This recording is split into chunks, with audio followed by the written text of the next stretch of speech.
बिस्मिल्लाह। तो थोड़ा सा हम पिछली क्लास का जो कल का था वो थोड़ा बहुत आज रिवाइज कर लेते हैं and then we'll start today's class with a question. एक ऐसा क्वेश्चन जो कि कंपेयर करेगा एनारोबिक रेस्पिरेशन को एरोबिक रेस्पिरेशन से, एनारोबिक कंडीशंस को एरोबिक कंडीशंस से। तो वो उससे पहले हम थोड़ा सा रिवाइज कर लेते हैं। हमने पिछली क्लास में we talked about anaerobic respiration, and in anaerobic respiration, we learned that the word an simply means without, कि उसके प्रेजेंस में नहीं होता जिस भी चीज की हम बात कर रहे हैं। सो व्हेन वी से anaerobic respiration, it simply means कि रेस्पिरेशन हो रही है लेकिन एब्सेंस ऑफ ऑक्सीजन में हो रही है। अब एनारोबिक रेस्पिरेशन अलग अलग टाइप्स की होती है डिपेंडिंग ऑन किस ऑर्गेनिज्म में एनारोबिक रेस्पिरेशन हो रही है।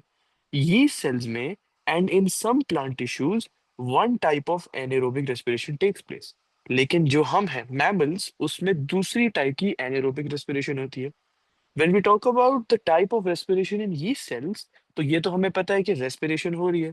इफ इसकी वजह से जो पहला स्टेप होना चाहिए वो क्या होगा? ग्लाइकोलिसिस। ग्लाइकोलिसिस, जिसमें glucose pyruvate, I just go bit fast क्योंकि रिवाइज कर रहे हैं हम, ग्लूकोज पायरुवेट में कन्वर्ट हो जाएगा two ATP two reduced NAD NADH. And because we have been resorting to anaerobic meaning there is a lack of NADH, इसलिए replenishing करनी पड़ेगी एनएडी के लिए, जिसके लिए दो हाइड्रोजन रिमूव होंगे। ये ऐड होंगे to the two ethanol molecules which have been formed when two pyruvate molecules have undergone decarboxylation. तो जब ये दो, अब now I will revise the keywords. Two pyruvate molecules undergo decarboxylation, loss of carbon dioxide, and under the enzymatically control reaction है ये। Enzyme जो control करता है उसका नाम है पायरुवेट डीकार्बोक्सिलेज। अगर आइडेंटिफाई करना हो कि क्या ये वर्ड एंजाइम है या एंजाइम नहीं है, ASE represents an enzyme. So pyruvate decarboxylase is an enzyme controlling this first reaction. Second reaction एक irreversible reaction में जहाँ पे टू एथेनॉल कन्वर्ट होते हैं टू एथेनॉल में। इस रिएक्शन का नाम इथेनॉल फर्मेंटेशन है, और जो एंजाइम इसको कंट्रोल करता है उसका नाम है ethanol dehydrogenase based on the backward reaction. And ethanol से इथेनॉल कन्वर्ट होता है when two hydrogen atoms are added, in other words ethanol fermentation, in other words reduction, in other words hydrogenation। अब अगर एनारोबिक रेस्पिरेशन की बात करें mammals में, again glycolysis, glucose से two pyruvate two ATP two NADH, यही two NADH फिर two NAD में कन्वर्ट होता है for the replenishing of NAD, and the two pyruvate molecules simply undergo hydrogenation to form two lactate molecules. ये lactate fermentation is a reversible reaction, and the enzyme controlling both reactions is called lactate dehydrogenase। उसका नाम is based on the backward reaction। तो हमने ये देखा था कि ethanol से ethanol is a irreversible reaction, इसीलिए once produced it cannot be metabolized to become part of the respiratory cycle again, but lactate to pyruvate is possible, the backward reaction is possible, so it can be used, the lactate can be used to be converted into pyruvate। Pyruvate से फिर glucose बन सकता है या pyruvate से aerobic respiration further हो सकती है, दो तरीकों से पायरुवेट यूज हो सकता है। So it can be used in aerobic respiration even though हमने लैक्टेट बना लिया है। अब ये लैक्टेट को कन्वर्ट करना क्यों जरूरी है? क्योंकि एसिडिक है, ब्लड का पीएच कम करता है, अगर ब्लड का पीएच कम हो जाए तो बहुत सारे मसले हो सकते हैं। So in order to prevent that from happening, as soon as lactate is produced, body की कोशिश होती है जल्दी से जल्दी, the more quick the more better, lactate को खत्म किया जाए, AKA ऑक्सीजन डेट को खत्म किया जाए। To remove the oxygen debt, excess oxygen is taken in the body, जिसे ईपॉक प्रोसेस कहते हैं। जब ये एक्सेस ऑक्सीजन बॉडी में ले लिया जाता है, लैक्टेट को पूरा ऑक्सीडाइज करके पायरुवेट बना दिया जाता है। And once, this is important, once all of the lactate molecules are oxidized, उसी वक्त we can say that the oxygen debt has been compensated, right? अब आज का पहला क्वेश्चन देखते हैं। I'll give you 3 to 4 minutes and then let me know the answer. It's a 2 mark question, but question थोड़ा सा tricky हो सकता है। The question is, suggest why respiration is said to be less efficient in anaerobic conditions than in aerobic conditions. So you can start. I'll just write down the question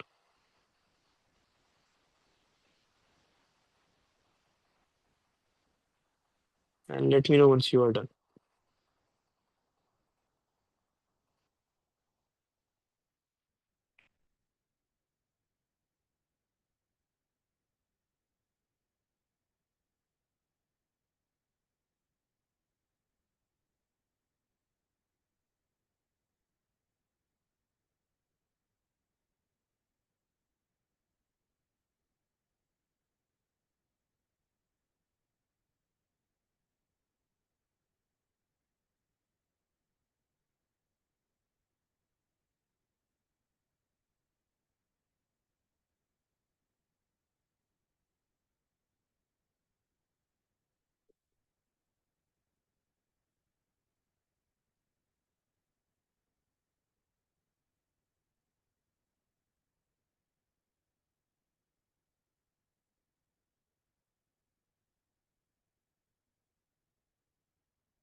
Sir, yes, I'm done. Yeah, so could you tell your answer? मतलब just explain it. जो Okay, भी so लिखा है. basically, I wrote that basically anaerobic respiration is less efficient than aerobic respiration because glucose is partially broken down into lactate or ethanol, so the energy stored in most of the bond remains unused, and not all of the chemical potential energy is released. As a result, only two ATP molecules are produced per glucose molecule uh, because only glycolysis occurs, and compared if you compare it with aerobic respiration, at least like 36 to 38 ATP are produced in aerobic respiration. And in aerobic respiration, Krebs cycle and oxidative phosphorylation and link reaction, they all take place, which release much more energy through the complete oxidation of glucose, while basically anaerobic pathways, they stop at only glycolysis, and only and they do not reoxidize reduced NAD effectively. All right.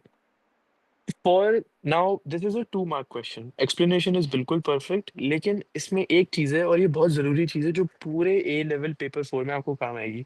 It's a 2 mark question ना. अच्छा, 2 mark question का मतलब क्या है कि कितने points लिखने होंगे? 2 points. Yes, 2 points. ये गलती even I used to do that and then my teacher told me कि ये नहीं करनी चाहिए, क्योंकि मतलब एक्सप्लेनेशन जितनी भी परफेक्ट हो, अगर इस 2 mark क्वेश्चन में मैं देखूँ तो जो मेरे सामने पास पेपर है उसमें 1 2 3 4 5, ये जस्ट 5 लाइन कर दे, राइट? अब इससे होता क्या है कि पेपर 4 एक बहुत टाइम रिस्ट्रिक्टिव पेपर है. एक तो उससे टाइम भी वेस्ट होता है, और दूसरा जो, फॉर एग्जाम्पल आपने 8 पॉइंट्स लिखे, लेकिन जो मार्किंग स्कीम में 2 पॉइंट्स हैं वो बिल्कुल आखिर में ना. ऑब्वियसली विद दिस एक्सप्लेनेशन थोड़ा सा आपको एक्सीड करना पड़ेगा the number of lines, correct? Yes. तो उससे होगा ये कि जो चीजें लाइन के अंदर नहीं लिखी हुई होंगी, ये ए लेवल का मसला है कि the things which are not in the line which are given to the candidate, तो वो उनको काउंट ही नहीं करते हैं. वो वाले पॉइंट्स को काउंट करते हैं जो लाइन के ऊपर लिखे हुए होंगे, और वो वाले पॉइंट्स मार्किंग स्कीम में है नहीं. तो इतनी बेहतरीन परफेक्ट एक्सप्लेनेशन की 0 आउट ऑफ 2 मिलेंगे. ये मसला है. अब मैं इसमें बताता हूँ कि हाउ विल वी आइडेंटिफाई पूरी एक्सप्लेनेशन में से कि हमारे जरूरी इस क्वेश्चन के लिए पॉइंट क्या है. क्वेश्चन को पढ़ते हैं. क्वेश्चन कह रहे हैं सजेस्ट. ये यहाँ पे कमांड वर्ड है, always highlight the command word. ये क्योंकि पास्ट पेपर क्वेश्चन है इसलिए मैं ऐसे इस तरीके से बता रहा हूँ. Suggest why respiration is said to be less efficient in anaerobic conditions than in aerobic conditions. यहाँ पे जो की वर्ड है वो है efficiency का. यहाँ पे अगर ये लोग efficiency बोले so what do they mean by efficiency? Any idea?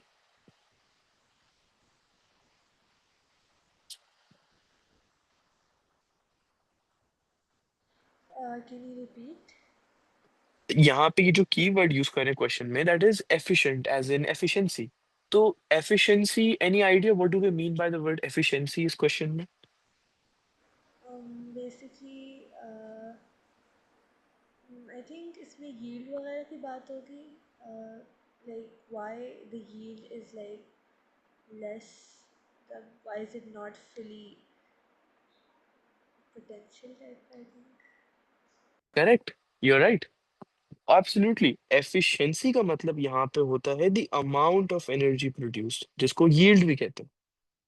तो अगर एरोबिक कंडीशंस में ज्यादा एनर्जी प्रोड्यूस हो रही है या ज्यादा अमाउंट ऑफ एनर्जी प्रोड्यूस्ड, जिससे यील्ड एनर्जी या यील्ड भी कहा जाता है, तो एरोबिक कंडीशंस में यील्ड ज्यादा है एनर्जी की कि ज्यादा एटीपी प्रोड्यूस हो रहा है, एनएरोबिक में कम है. अब ऐसा क्यों है, ये सवाल हमसे पूछा है. The word why is they are asking for a reason, कि एरोबिक में ज्यादा एटीपी क्यों है, एनारोबिक में कम एटीपी क्यों है.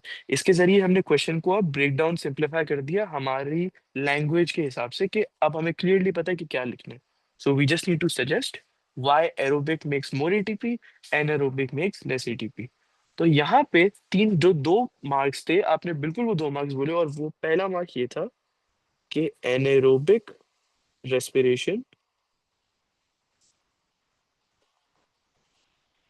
अब आप देखना इस एक सेंटेंस में 2 मार्क्स एक साथ मिल जाएंगे.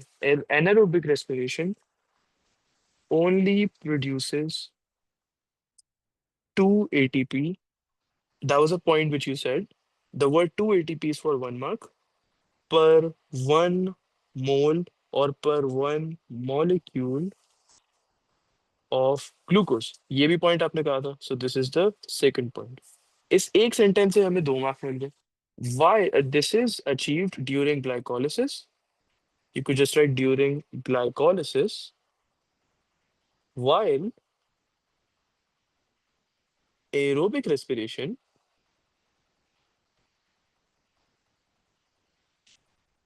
produces approximately or approx 32 ATP per 1 mole of glucose or per one glucose molecule। अच्छा, अब ये 32 का नंबर रैंडमली कहाँ से है, इसको भी देख लेते हैं। 32 एटीपी में से what are the two ways जिसमें एटीपी प्रोड्यूस हो सकते हैं एरोबिक रेस्पिरेशन में, could you tell? Basically, glycolysis produces like 2 ATP, and link reaction produces 2 ATP. Link reaction does not produce ATP. And then Krebs cycle produces 6 ATP, and then correct. oxidative phosphorylation. I forgot the exact number. I think oxidative. Since they are like 12 right. hydrogens, यहाँ 24. ये Yeah, यहाँ पे if pause it's करते हैं।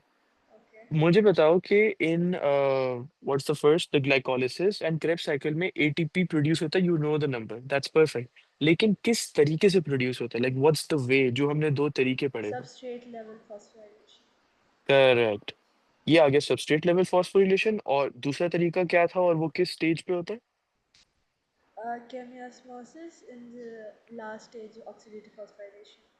Oxidative phosphorylation में chemiosmosis होता है।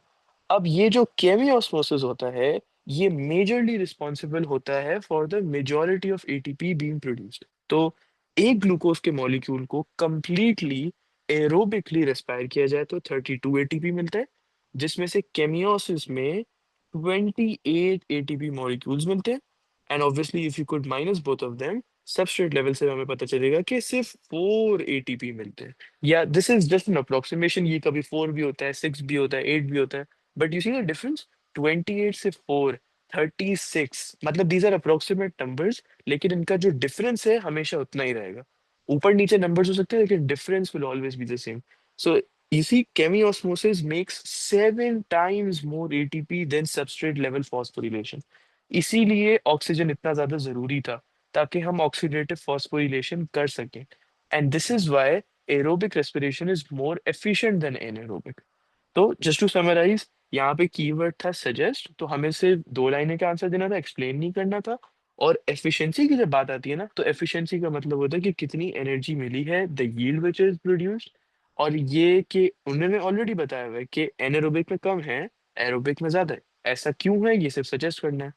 तो एनारोबिक में produces 2 ATP per 1 molecule of glucose, aerobic produces 32 per 1 molecule of glucose, anaerobic में सिर्फ glycolysis होता है, that is it। Sir, I have this issue when I'm doing past papers. Either I overwrite a lot because I was an FLE student in IGs and I have a habit of writing a lot. So Yeah, I even I just took FLE, yes। मुझे बहुत बुरी आदत है, I just keep writing and like basically my teacher she is like she told me I need to work on the way I structure the question because I think I have this very bad habit because I drag something and मतलब like जैसे अभी आपने points जो बताए हैं, I'll write the same point but I'll write them very long and because also my teacher basically she told us like एक जैसे for example there's one topic उसके लिए she tells us many points and she tells us to write all of them, so मुझे उसमें समझ नहीं आता how to cover like all the points at once and still write less because जैसे I told you about the ATP की uses वाला, she told us like कोई Yeah, 13-14 reasons and she told 30, us 40, 13-14. 13, Yeah, 14, okay। yeah, and I just had my test yesterday, and उसमें भी ऐसे ही सवाल आया था, and if we don't like basically write ये सारे, and then she because she's the head of department, she has very high expectations, and वो सब फिर if you don't write many of them at once, she just cuts marks, and I don't understand मैं अपने आप को किस तरीके से maintain करूँ कि at Hmm. least final exam में I write on point because either I'll write all the points and half of them will be wrong because I have this very bad Okay. trait कि अगर मैं लिख दूँगी सारे I don't know if they are correct or not लेकिन Hmm. you know I just want to write something that's short and correct लेकिन I still have that structured करने वाला issue. So do you have any like tips how I should work on that or anything? So what you want actually is कि short लिखना और उसमें marks की maximization हो, correct? Yes. तो एक सबसे पहली चीज जो इन योर स्कूल मेरे पास भी यही था my teacher she was the HOD for biology and all she wanted us was to fill the entire page for a 2 mark question.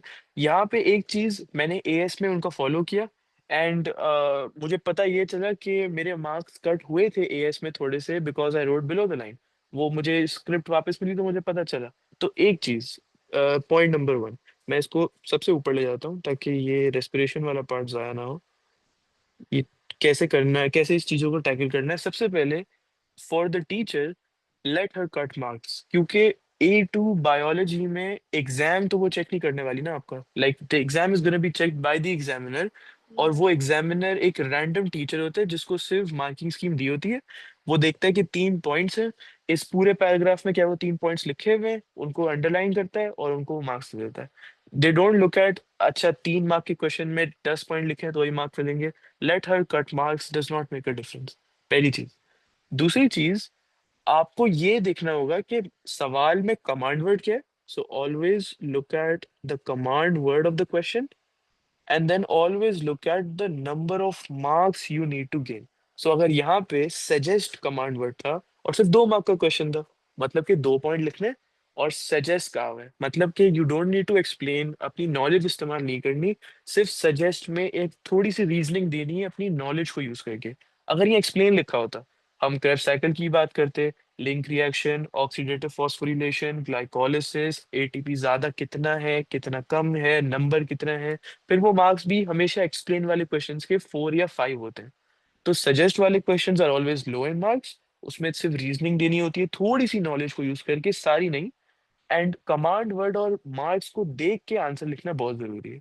तीसरी चीज, बायोलॉजी ए लेवल, एएस हो A2 हो, वो सिर्फ और सिर्फ कीवर्ड्स पे रिलाय करता है और स्ट्रक्चरिंग आपके क्वेश्चन की रिलाय करता है। मतलब what chapter are you on in school for A2?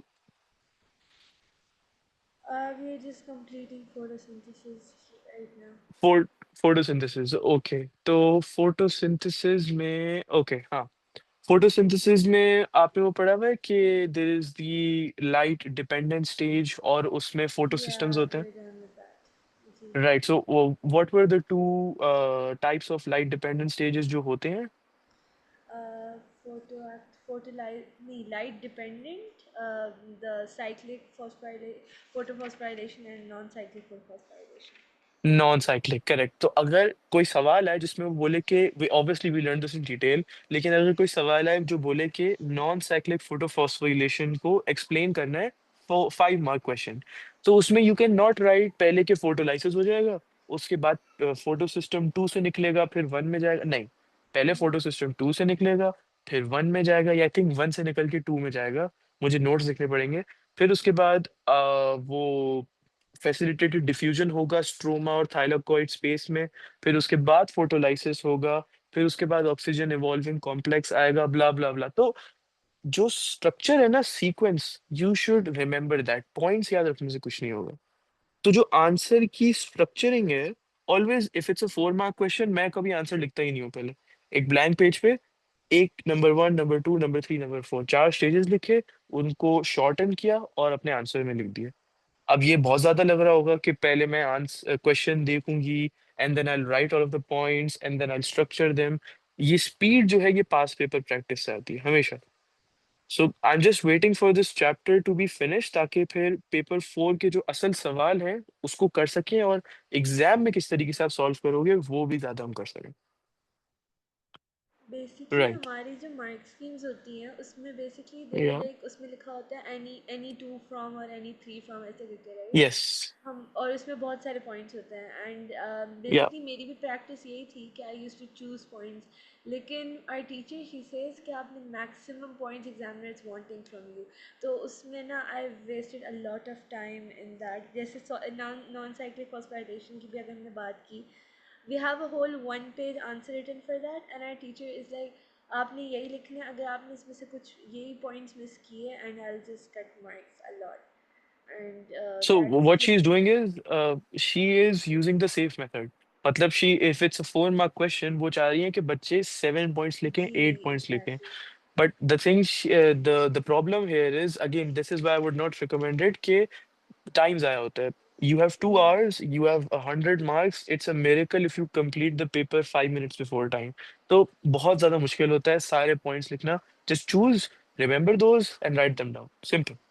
Okay, because अभी जैसे इफ आई जैसे अगर because she is given us so many points, I have this issue जो मेरे साथ अभी हो रहा है, बिकॉज जैसे अगर एटीपी की यूजेस वाला भी है, so I have Yeah, so many points in my mind right now, but then अगर अब जैसे if I want to write only three because the marks are like for three and like I need to be on point, I don't know how yeah. To explain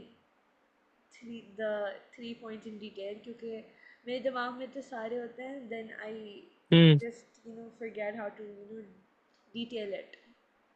अच्छा एक example करके देख लेते हैं और फिर हम अगले टॉपिक पे मूव ऑन करेंगे. Let's take an Okay. Example. ATP की uses. Now when you think about ATP uses what all do you remember, what all comes to mind? मैं यहाँ पे लिखता जाता हूँ एक के बाद एक. Okay. So basically, in like ATP uses and I think homeostasis, um, and active transport, anabolic processes, movement, locomotion, um, muscle movement, movement of cilia, okay. bioluminescence. ये सारे, she just told us so many of these, and transmission of electrical impulses and conversion of triose phosphate to glycerate phosphate to triose phosphate in the Calvin cycle, these kind of okay. things.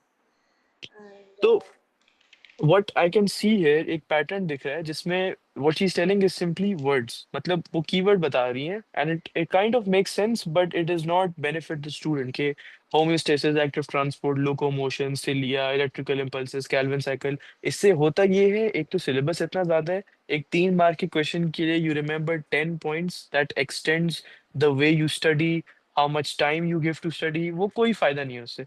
अब how would I answer this question? सवाल अगर आए ना ATP uses का, मैं सोचूंगा कि ATP कहाँ कहाँ मेन मेन मैंने पढ़ा है इस्तेमाल होता है.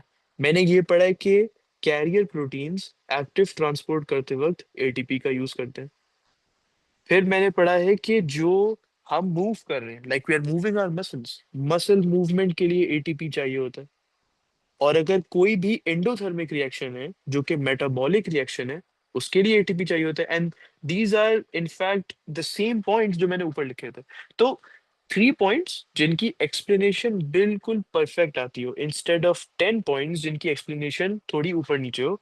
3 points are the better ones. So you know active transport makes use of carrier proteins against the concentration gradient low to high. इतने सारे पॉइंट्स आ गए एक ही पॉइंट से. मसल की मूवमेंट, साइमल्टेनियस मूवमेंट होती है, एक्सटर्नल बॉडी की मूवमेंट होती है, मेटाबॉलिक रिएक्शंस, एनाबॉलिक रिएक्शंस होते हैं, कैटाबॉलिक रिएक्शंस होते हैं, एटीपी यूज होता है, प्रोड्यूस होता है. तो 3 पॉइंट्स जिनको मुझे पूरी स्टोरी उनके पीछे पता है वो मैंने याद रख ली इंस्टेड ऑफ ये सारे पॉइंट्स जो मुझे कभी काम नहीं आए. okay, thank you so much. या ओके. तो now what we'll start with is adaptations of rice. ये एक बहुत जरूरी टॉपिक है इन A2 विच इज राइस की क्या अडेप्टेशंस होती हैं which allow it to compete with wheat. Now where does wheat plants come from? We look into that.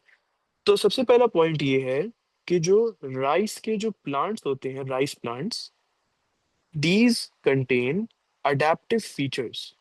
So rice plants contain adaptive features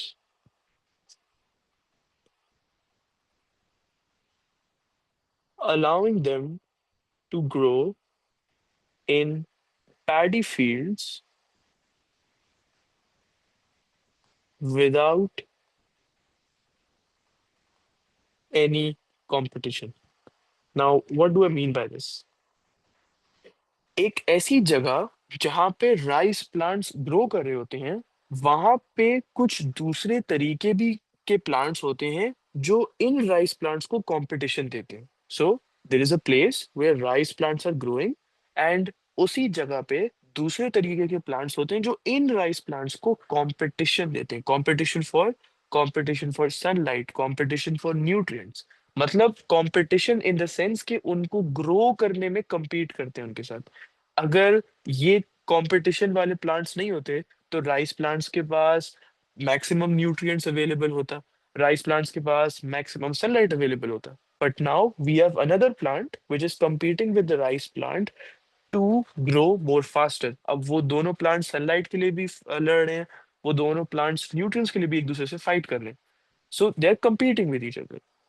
The thing for rice plants is, the best thing is, they contain adaptive features allowing them to grow in paddy fields without any competition. अब ये paddy fields का मतलब क्या है?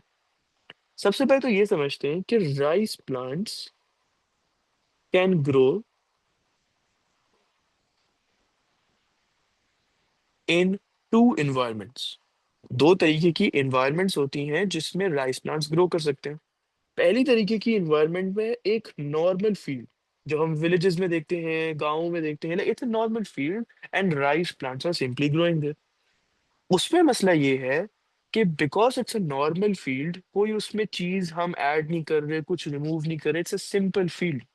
उसमें weed plants compete with rice plants for competition. No, wheat plants compete with rice plants for sunlight and nutrients. तो अब rice plants वो अकेले प्लांट्स नहीं है जो कि एंजॉय कर रहे हैं maximum amount of sunlight and maximum amount of nutrients. कहाँ पे? इन द नॉर्मल फील्ड. राइस की अगेंस्ट एक कंपेटिटर आ गया वीट, और ये वीट प्लांट सब compete कर रहे हैं एक दूसरे के साथ with the rice plant sunlight and nutrients के लिए. तो would this be good for the rice plants और bad for the rice plants?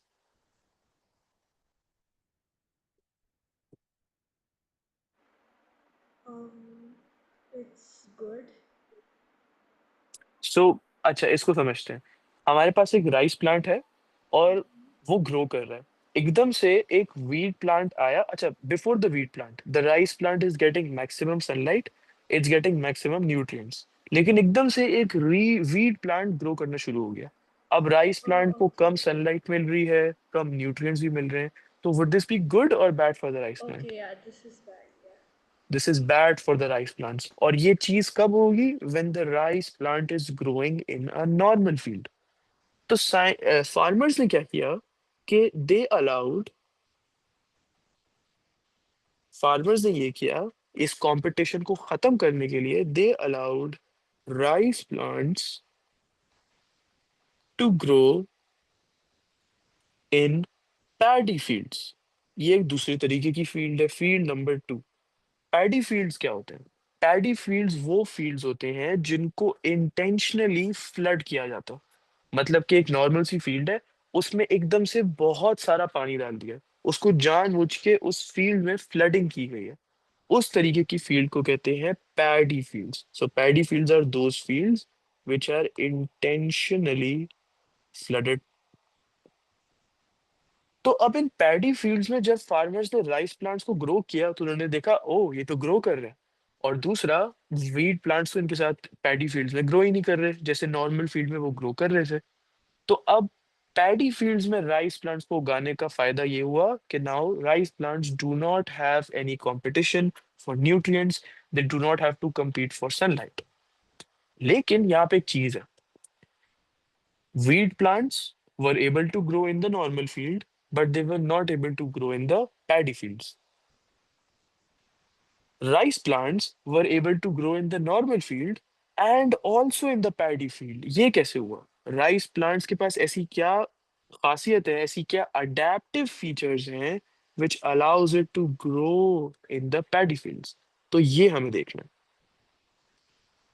So the name of the topic is adaptive features of rice plants to be able to grow in paddy fields. मतलब ये जो features हैं, ये ऐसी features हैं जो कि वीट प्लांट्स में तो नहीं है। अगर होती तो वो भी ग्रो कर पाती ना, वो तो ग्रो नहीं कर पा रहे। Only rice plants are able to grow. तो ऐसी क्या फीचर्स हैं? तो सबसे पहली फीचर, अडेप्टिव फीचर जो राइस की है, वो है the ability of the stem to grow taller in smaller amount of time. जब किसी भी प्लांट को हम ग्रो करने देते हैं ना, तो उसका स्टेम एक स्पेसिफिक अमाउंट ऑफ टाइम लेता है और फिर वो ग्रो करता है, जिसकी वजह से स्टेम टॉल होता जाता है, प्लांट खुद ब खुद टॉलर होना होता जाता है। लेकिन जब राइस प्लांट्स को पैडी फील्ड्स में उगाया गया, तो ये देखा कि राइस प्लांट्स कम टाइम में ज्यादा जल्दी ग्रो कर रहे हैं। So they're able to grow taller in a smaller amount of time. Now this is important. क्यों? ये अबिलिटी राइस में इसीलिए नहीं आई because they are growing in the paddy fields. They also had this ability in the normal fields, लेकिन this ability allowed them to sustain life in the paddy fields. ये वाला part समझ आया? Yes. Right. So they did not naturally get this ability just because it was placed in a paddy field. Normal field में भी उनके पास ये ability थी जब वो वीट प्लांट्स के साथ compete कर रहे थे। लेकिन इस एबिलिटी का उन्होंने फायदा तब उठाया जब वो पैडी फील्ड्स में ग्रो करना स्टार्ट हो गए। कौन सी ability? The ability of the stem to grow taller in a smaller amount of time compare to other plants. But how does this ability help the rice to grow in paddy fields? It helps क्योंकि the leaves that are submerged in water, the leaves that are submerged in water are now above the water level. Let's understand this using a diagram. This is diagram number 1, जहाँ पे water level को मैंने इस तरीके से represent कर दिया है।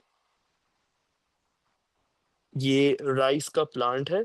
इसकी ये जो लीव्स हैं जिनको मैंने पिंक में बनाया हुआ है, ये इस वक्त पानी के नीचे।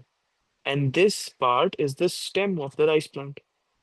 अब because the rice plant has this ability to be able to grow the stem taller in a smaller amount of time, तो होता ये है कि अब ये वाला राइस प्लांट ग्रो करने लगता है टॉलर, और इतना टॉल ग्रो करने लगता है कि ये लीव्स जो हैं अब पानी के लेवल के ऊपर आ जाती हैं। These are again the leaves. तो इससे हुआ क्या? The leaves submerged in the water are now above the water level. But again ये भी समझ आ गया कि स्टेम टॉल ग्रो कर रही है, तो लीव्स जो पहले पानी के नीचे थी अब वो पानी के ऊपर आ गई। But again how does this help us? The way this helps us is because air में, इन एयर जो गैसेस की कंसेंट, अच्छा पहले मैं बता देता हूँ उसके बाद लिखता हूँ।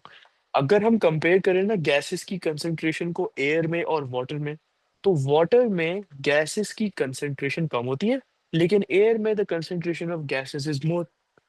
So in air, concentration of gases, ये square brackets represents the word concentration. So in air, gases की concentration is more than water में gases की concentration. Meaning कि अगर leaves water में होती तो उनके पास ऑक्सीजन भी कम होता। इसका मतलब वो रेस्पिरेशन का रेट भी कम होता। उनके पास कार्बन डाइऑक्साइड भी कम होता, मतलब फोटोसिंथेसिस भी कम होता। But because the stem is able to grow taller in a shorter amount of time and the leaves are now above the water level, अब वो कौन सी गैसेस यूज करेंगी, वाटर वाली या एयर वाली?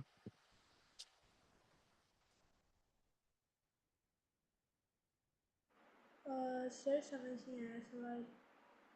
हाँ, तो मैं ये कह रहा हूँ कि जो एबिलिटी है राइस प्लांट्स की, कि उनका जो स्टेम है वो टॉल ग्रो कर सकता है स्मॉलर अमाउंट ऑफ टाइम में। तो पहले ये यहाँ था, अब ये यहाँ आ गया। लीव्स जो पहले वाटर लेवल के नीचे थी, वो कौन सी गैस को यूज कर रही थी, वाटर वाली गैस या एयर वाली गैस? वाटर वाली पहले, राइट? वो या पहले वाटर हाँ, वाली gas. But now because it's above the water level, which gas is it using, air वाली या वाटर वाली? एयर वाली। एयर वाली। अब क्या एयर में गैसेस की कंसेंट्रेशन ज्यादा है या वाटर में ज्यादा है? एयर में ज़्यादा है। एयर में ज्यादा है, क्योंकि वाटर में क्या होता है कि जो गैसेस हैं वो वाटर के अंदर डिजोल्व होती हैं, इसलिए कंसेंट्रेशन उसमें कम होती है। अब एयर है, इट्स अ फ्री एनवायरनमेंट, इतनी ज्यादा गैसेस की उसमें कंसेंट्रेशन होती है। इसकी वजह से अब गैस की कंसेंट्रेशन ज्यादा है, मतलब ऑक्सीजन भी ज्यादा है, कार्बन डाइऑक्साइड भी एयर में ज्यादा है, विच मीन्स कि photosynthesis, this is stage one, this is stage two, photosynthesis will be higher in stage number two. Respiration will be higher in stage number two, right? अब एक example लेते हैं wheat plants का। ये जो normal field में grow कर रहे थे, राइस प्लांट्स को कंपटीशन दे रहे थे। अब वीट प्लांट्स में तो ये फीचर तो है नहीं कि इनका जो स्टेम है वो ट्रॉल ग्रो कर रहा है बहुत छोटे अमाउंट ऑफ टाइम में। तो इनमें जो लीव्स हैं, that will always remain below the water level. So जो गैसेस ये यूज करेंगे, हमेशा हमेशा वीट प्लांट्स वाटर वाली गैस को यूज करेंगे, एयर वाली गैस को कभी यूज ही नहीं कर पाएंगे। मतलब वीड्स में every single time if you compare to rice, photosynthesis will be lesser, respiration will be lesser, which means they will not be able to survive। ये पर्पस था इस अडेप्टिव फीचर का। तो मैं इसको रिवाइज करवा देता हूँ। जो पहली अडेप्टिव फीचर थी which allows the rice plants to grow और टू बी रिमूव्ड, के मतलब कंपटीशन उसको नहीं फेस करना पड़ रहा वीट प्लांट से, that is because of the ability of the stem to grow taller in a shorter amount of time. अब ये एबिलिटी जरूरी क्यों है? स्टेम पहले लीव्स के साथ अटैच था और ये लीव्स वाटर लेवल के नीचे थी। इस एबिलिटी को यूज करके अब लीव्स वाटर लेवल के ऊपर आ गई है। तो अब पहले जब वो dissolved gases in the water, वो वाली गैसेस को यूज कर रही थी, अब वो कौन सी गैस को यूज करेंगी जो कि एयर में है। और एयर में गैस की कंसंट्रेशन होती है ज्यादा, meaning in stage number two rice plants में photosynthesis and respiration both will be higher. If you compare let's say wheat plants में ये ability is not there, meaning it is not able to rise above the water level, जो leaves है, meaning it will always use the gases in the water, which means कि photosynthesis और respiration will always be lower than rice। तो rice के पास advantage आ गया and it is able to survive। competition में वो exceed कर जाएगा। Okay, अब ये जो दूसरी ability है क्या है? दूसरी ability है the presence of parenchyma cells। Parenchyma cells is ऐसे तरीके के cells which are found in the stem and in the roots। अब let's take an example of a diagram here। ये यहाँ पे मैंने वाटर लेवल बनाया हुआ है और ये यहाँ पे मैंने प्लांट बनाया हुआ है, राइस का प्लांट, ये इसकी लीव्स आ गई और ये उसके रूट्स आ गए। So are the roots below the water level और above the water level? Below the water level. Below. तो roots are below the water level, and what about the stem? Half of it is like under the water and half. Correct. Yeah. A part of the stem, not the whole stem, लेकिन सिर्फ part of the stem is above and part of the stem is below the water level। लेकिन इसमें एरेनकाइमर sales कहाँ पे आया? एरेनकाइमर sales वो sales होते हैं जो इस स्टेम में भी होते हैं और रूट्स के अंदर भी होते हैं। Now how does aerenchyma cells benefit us? तो होता ये है कि aerenchyma cells they allow for gases के लिए easy diffusion, they allow for easy diffusion of gases to parts of the plant which are submerged in the water। अब water में gases की मूवमेंट कम हो जाती है, क्योंकि ऑब्वियसली उनको लिक्विड के मॉलिक्यूल्स के थ्रू मूव करना पड़ेगा which are closer together, right? तो जो गैसेस की मूवमेंट है वो स्लो हो जाती है। एरनकाइमर सेल्स क्या करते हैं कि अलाउ करते हैं गैसेस के लिए easy diffusion to what parts of the plant, to those parts of the plant which are submerged below the water level, inside the water. Example, roots. So, parenchyma cells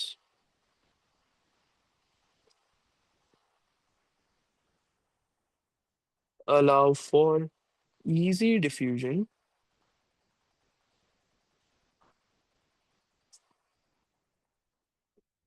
of gases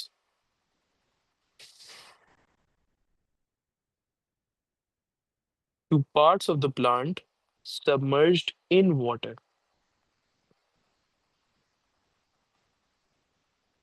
Example, roots and even part of the stem. अब इससे होगा क्या? इससे होगा ये कि because roots में एरनकाइमर sales होती हैं, गैसेस इजीली डिफ्यूज कर जाएंगी, resulting in more amount of aerobic respiration to take place. अगर अगर रूट सिर्फ रिलाय कर रही होती उन गैसेस पे जो वाटर में है, ये वाली गैसेस, वाटर में डिजॉल्व गैसेस की कंसंट्रेशन जो कि कम है, अगर रूट सिर्फ ये वाली गैस पे रिलाय कर रही होती तो उसमें एरोबिक रेस्पिरेशन बहुत कम होता। लेकिन हमने एक तरीका ढूंढा जिससे एयर वाली गैस को वाटर वाली, जो वाटर लेवल के नीचे वाले ऑर्गन्स हैं, वहां तक गैस भेजी जा सकती है। How? Through diffusion through aerenchyma cells. So this results in more amount of aerobic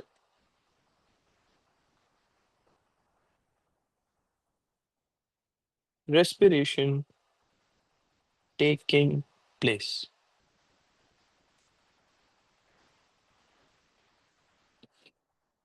लेकिन लेकिन रूट्स अब दो चीजों पे रिलाय कर रहे हैं, एक तो वाटर में डिजॉल्व गैसेस के, और एरेनकाइमर सेल्स के थ्रू डिफ्यूज होते वाले गैसेस पे। रूट्स इन दो तरीकों की गैसेस पे रिलाय कर रहे हैं, obviously both oxygen and carbon dioxide, so they can respire as well as photosynthesise.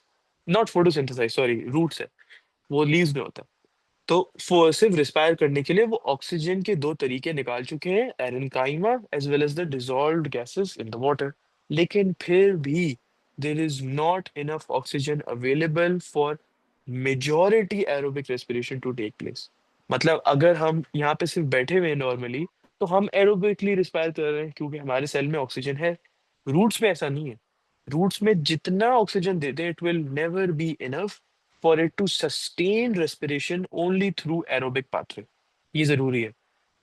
क्या कह रहा हूं मैं? आई एम सेइंग कि जितना भी ऑक्सीजन रूट के सेल्स को दे दिया जाए, it will never be enough to sustain respiration using only aerobic pathway. Sir, सिर्फ एरोबिक, या why are we talking about respiration over here? Plants में photosynthesis नहीं होती?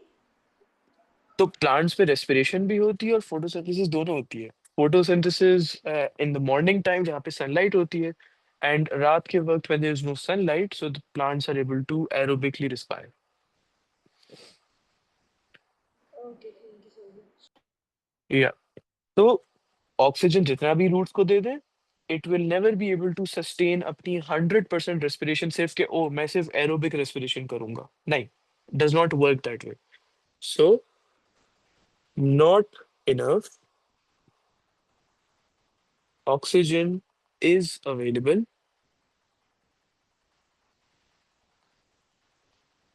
for only aerobic respiration to take place। लेकिन roots को respire तो करना है। सो अब आप बताओ कि अगर एरोबिकली वो रिस्पायर नहीं कर पा रहे due to a lack of oxygen, तो वो किस तरीके से रिस्पायर करेंगे? Anaerobic pathways. anaerobic pathway, they will anaerobically respire। क्योंकि अब हम याद करेंगे वो कंसेप्ट जो हमने पढ़ा था यहाँ पे, anaerobic respiration in yeast cells, क्योंकि याद है yeast cells and in some plant tissues anaerobic respiration भी होती है। You go from pyruvate to ethanol and then from ethanol to ethanol। Now One more adaptive feature is for the roots. Roots are also part of the rice plants. तो ये technically rice plants की adaptive feature है और वो क्या है? Roots अब हमें ये समझ आ गया कि एनारोबिकली भी रिस्पायर करते हैं। एक और अच्छी चीज रूट्स की ये है कि roots have high tolerance levels. The roots have high tolerance levels for ethanol. Take a guess and let me know कि ये जो हाई टॉलरेंस लेवल है इथेनॉल का, ये हेल्प कैसे करेगा रूट्स को?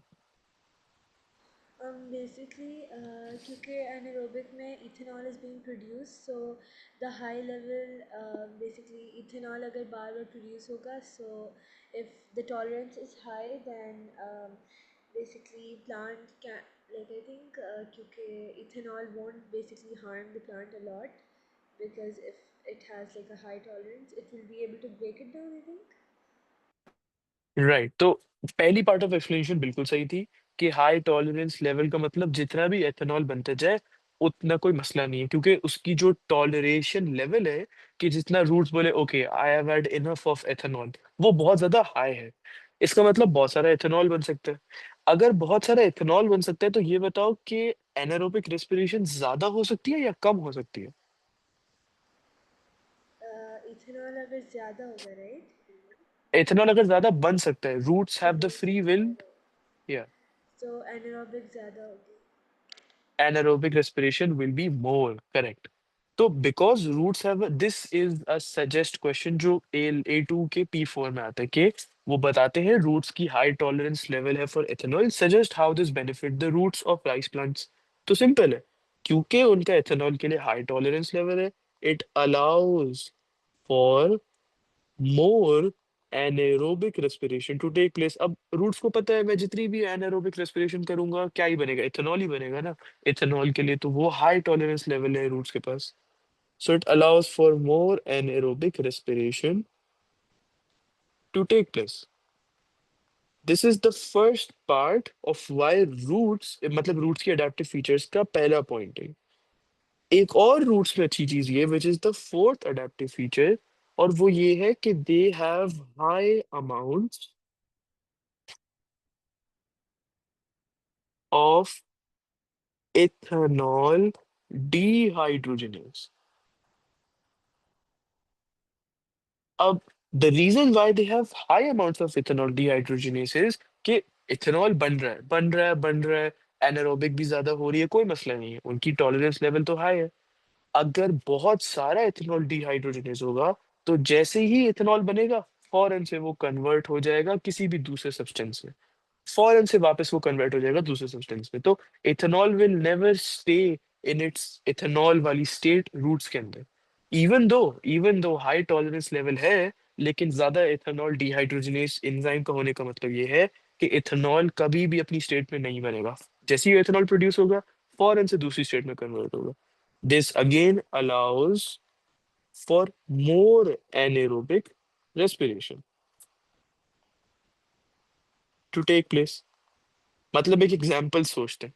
Now this is a random example, ऐसा कोई नंबर एग्जिस्ट नहीं करता, लेकिन लेट्स से एक राइस प्लांट है, उसके अंदर रूट की जो एथेनॉल के अगेंस्ट टॉलरेंस लेवल है दैट इज 10 इथेनॉल मॉलिक्यूल्स।